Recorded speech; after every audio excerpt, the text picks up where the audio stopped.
Thank you. Hello everyone. So I would like to start with our new games trailer, which is going to be launched on 16 December 2017.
Thank you. So, just from the video, you guys can guess two things. One is we make games. More specifically, we make.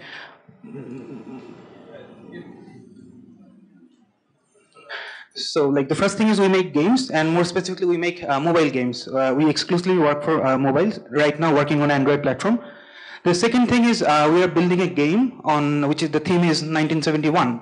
But whenever I go to an event, one of the things that confuses people is they tend to think that we are only about 1971, but which is not correct.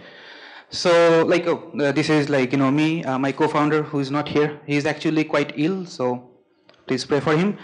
So our goal is to bring and engage Bengalis into mobile games with the content they love. So you guys might ask, why would we want to bring Bengalis into mobile games? So so to answer that, first I want to go back to the Bangla part, right? So our beloved language.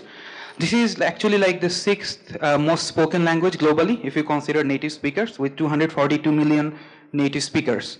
And we have a very rich heritage, right? We have the first Nobel laureate of subcontinent is actually Rabindranath Tagore, and from there on we have very very steady stream of quality intellectual people. But and as a millennial, right, we all grew up reading Bengali books. For me, I'm actually I have many, but I have picked three. So one is Shishundu Mukhopadhyay.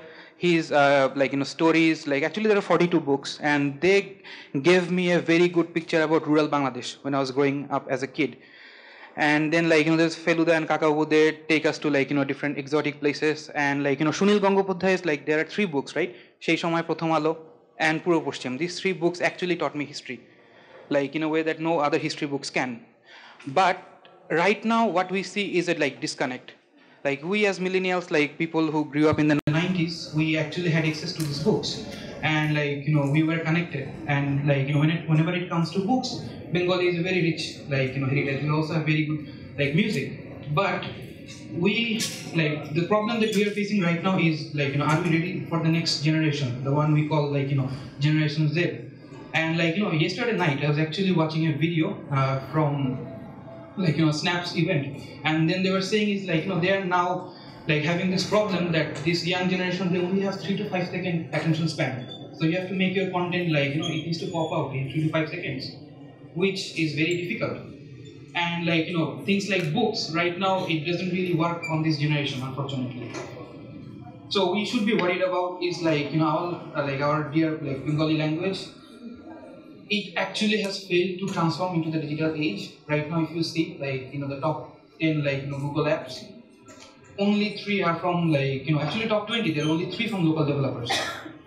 And if you and the biggest problem is the interactive media, right?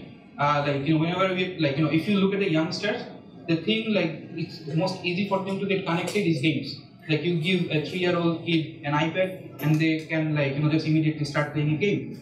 And there we have the biggest problem. In the list, what you will see is the top 3 games. They are actually based on somewhat local context.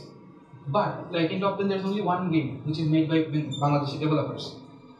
And these other games, like which are sort of based on our culture, is made by other people. So if we don't start developing our own content for our people, someone else will. So that's all, so the thing is, the good thing is there is demand. We launched our first two games, Heroes of 71 and Retaliation, in 2016, and actually 16 December 2015, and the next one was March 2016, and we got 5.6 million unique users in two games without actually spending anything on marketing. It was completely viral, and to be honest, the games were of good standard, but it was not 100% national standard, and people still played the game. And what still surprises us is even till now, we have around more than 300,000 monthly active users. For the September, we had 330,000 active users, and every month we have more than 16 human year people spend in the games, and we have 86,000 reviews in Google Play. So that got us thinking that that if we can make something that is close to international standard, and this gets a good response from our people, such a good response, what will actually happen if we build something which is truly global standard. And another part which is outside game is our games, it also got international attention. It's not only the game, people in Bangladesh, they loved our games, they played our games, they're still playing our games, but we also got international attention. But the interesting thing is, it's not for the reason that you would think it got the attention for. None of the international media actually focused on the game itself. They actually focused on the political side of things. Okay, so these Bengali guys, they made a game and they're actually killing Pakistanis. That's the only thing they deducted from the whole game. And Economist wrote an article. They didn't even mention how the game is. They just said this is wrong. So to that, our question is whenever someone is making a game on Second World War, no one is asking these sort of questions. Why this is happening. And we got very strange questions asked to ourselves. That what happens if someone from Pakistan develops a game like that. To that our answer was would it feel nice if a German game development company develops a game where Nazi Germany wins? And then the answer is the situations are not the same, to which we are very surprised. And even if now you do Google War of 1971, the first thing that will come up is Indo-Pakistan War of 1971. And those of us who actually lived abroad, they will know that people actually think that the 1971 our independence was, I don't want to use the term, but they sort of think of it as a byproduct, which is certainly not true. And it's on us to change that situation. And for us as a game developer, we think making games can help. So that's one of the other reasons that we are making games on 1971. So a second video. And this is another video. Every time we get asked this question, that are we teaching violence and everything to the kids, when it's exclusively we don't show any bloods or anything in our game.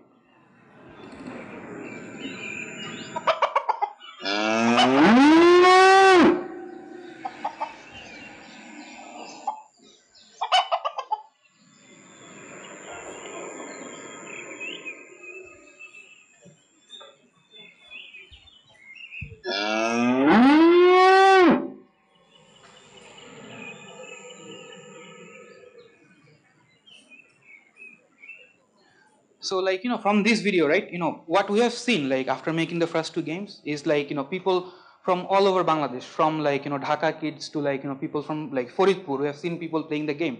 So what we have decided is it's also our responsibility to try to insert some of the field realities of Bangladesh to people. So here you see one person actually trying to do farming, right? So in 1917 we tend to forget we try to minimize the whole thing by freedom fighters fighting Pakistan army. But there are what I think is apart from few people who collaborated with Pakistan, everyone else was a freedom fighter. Someone some people had the opportunity to go and fight.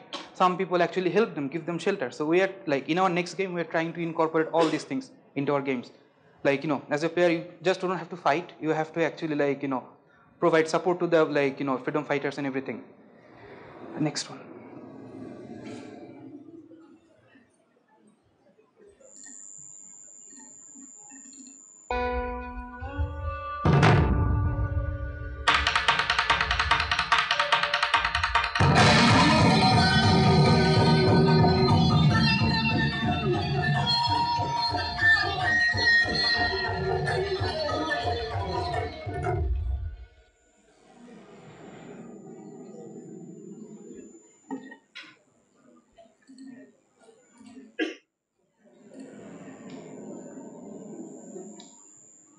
So like, as we have mentioned that we think that this is our responsibility to like, show like Bangladesh in a positive way, even though like, the game is set on a war like environment.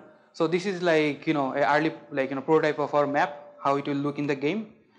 And like, we really want to portray a beautiful Bangladesh. So these are the like, first few actually like, artistic impression of the game. And like in this game, we'll have more than 40 characters, and each character you can actually customize like, the way you want to. And like another like element that we have incorporated is like, we really work with our fans like through Facebook. And like what we are seeing is like, we are a small team, we are only a team of like 28 people trying to make one of the like, the biggest game in Bangladesh. So like we get a lot of help from our like users. So every time like, we do some art or anything, like you can see a mundane art here, and like, there was like more than 10,000 people reacted on the art, and we received like hundreds of comments. So what we have done so far is like, to incorporate a system by which every day we upload whatever we're doing on our game, and we see the user base, right? They actually give us like input, and in few cases they actually give us very good input. Like here you see the flag, right? Like in the first like art, we actually like mistakenly like, put the actual flag of Bangladesh right now, which is not correct, because in 71 we used this flag, and our fans actually pointed that out to us that, this is the wrong flag. And like in every sort of research, they are actually like, our fans are actually doing the research for us for the game. So that's a big achievement for us. So like the takeaway, so like the 3 points I want to make, one is like, make local content. Like it's not only games, we have a big gap of local content. Recently Bioscope came out, it's a good move. Ainabaji, these are giving us a few hopes, but we believe there's a big gap in local content generation. And like, it's not only games, it can be cartoon, it can be like, comics, anything. Second is like organic peer. Like coming back to the second point, like as there are very few good local content, so if you actually make decent content, you will get very good traction, people will recognize and they will really help you. So that's another great chance. The third is talent pool, definitely. As these sort of things are new in Bangladesh, if you are the first mover, you will be able to get like really good talents, which like, you may say like, in abroad, like let's say in India, right? We get this asked, like, question asked a lot. Like in India, they have talent, so how will we like, develop? To that, what I say is like, like they have 8 times more population, but 100 times more competition. They have more than 200 game studios in Bangalore itself. In Dhaka, there are only few. So it's very easy for us to get great talent. So it's time to like, work. And the last question people might say that local content is not monetizable, which is still a like pain point for us, but things are changing. So our like, ecosystem is developing, and I believe like, things will go great. Thank you.